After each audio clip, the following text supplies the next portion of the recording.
GSP সুবিধা বন্ধ করেছে। আমার পক্ষে এ ধরনের কোনো চিঠি দেওয়ার প্রশ্নই ওঠে না।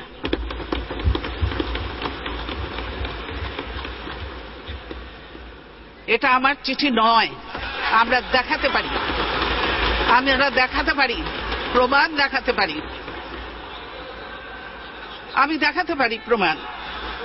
কেউ কেউ বিদেশি একটি পত্রিকার কথা শোনেন, কেউ কেউ বিদেশি একটি পত্রিকায় আমার নামে প্রচারিত একটি লেখার কথা বলেছে। আমি এমন কোনো লেখা পাইনি, এমন কোনো লেখা পাঠাইনি। বরং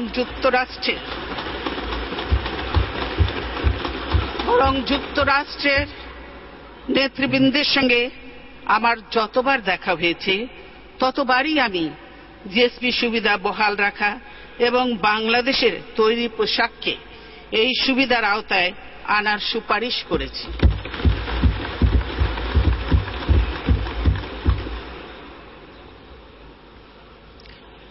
কালকে ইত্তেফাকে খবরটি ছিল এবং নিচে লেখা ছিল ছোট করে, আপনারা দেখেছেন যে দেশের রানা প্লাজা, কর্মপরিবেশ এবং আমিনুল হক হত্যার জন্য এই আপনাদের জিএসপি বন্ধ হয়েছে। আমি আমাদের রেডিমেড গার্মেন্টস সহ সকল রপ্তানি পণ্যকে যুক্তরাষ্ট্রের বাজারে শুল্ক মুক্ত প্রবেশাধিকার দেওয়ার জন্য আবারও জোরালো আহ্বান জানাচ্ছি।